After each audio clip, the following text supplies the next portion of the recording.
Hello everyone, welcome to our channel Indian mom care. वर्ष 2021 का पहला ग्रहण चंद्र ग्रहण के रूप में लगने जा रहा है।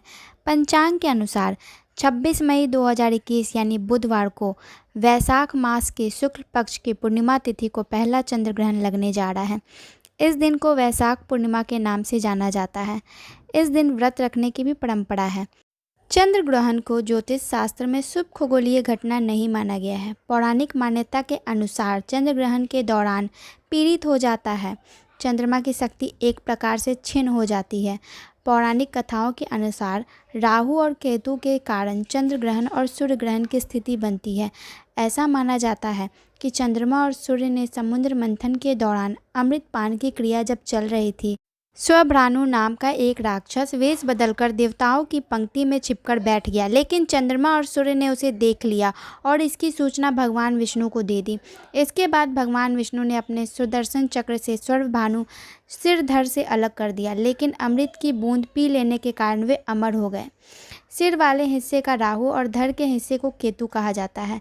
इस बात का प्रतिरोध लेने के कारण समय समय पर राहु केतु चंद्रमा और सूर्य को जकड़ने का प्रयास करते हैं, जिसे ग्रहण कहा जाता है।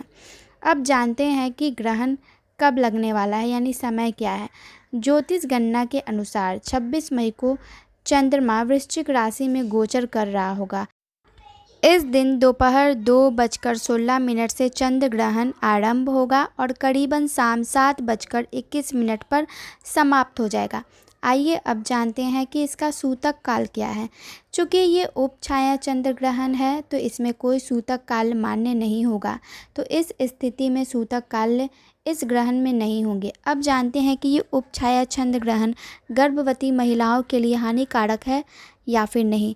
देखिए, ग्रहण के दौरान जो सूर्य से या चंद्रमा से जो भी ग्रहण लगता है, उस वक्त उपछाया चंद्र ग्रहण हो या पूर्ण चंद्र ग्रहण या सूर्य ग्रहण हो, उस दौरान चंद्रमा या सूर्य से एक ख़तरनाक रेडिएशन निकलता है। उसकी प्रकाश जो है हानिकारक होती है।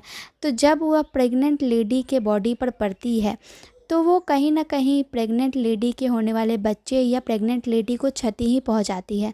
उस वक्त प्रेग्नेंट लेडी की जो इम्यूनिटी है वो काफ़ी कम हो जाती है, इसलिए वो सूर्य और चंद्रमा से निकलने वाला ख़तरनाक प्रकाश उनके लिए हानिकारक हो सकता है।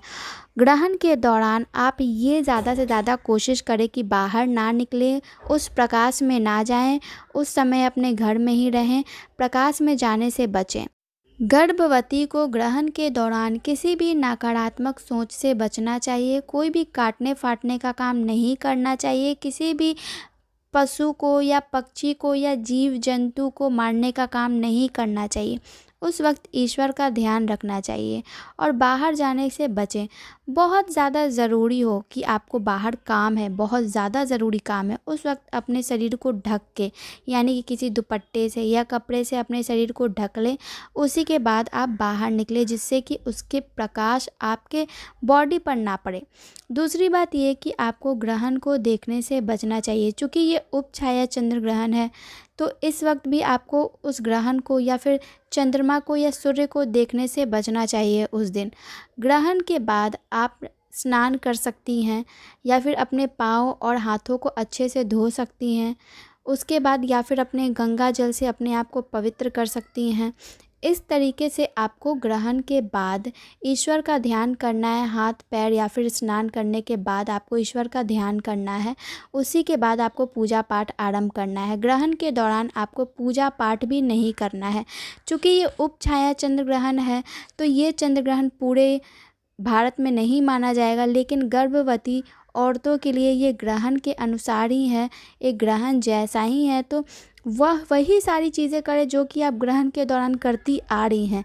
गर्भवती के लिए ये एक ग्रहण के जैसा ही है। तो ये आपके ऊपर है, मैं आपको छोड़ती हूँ कि आपको ये ग्रहण मानना है या नहीं मानना है। नहीं मानना है तो आप अपना जीवन शैली वैसे ही रख सकती हैं जैसे कि नॉर्मल लाइफ में रखती हैं। आई होप कि आपको ये वीडियो पसंद आया हो। धन्यवाद।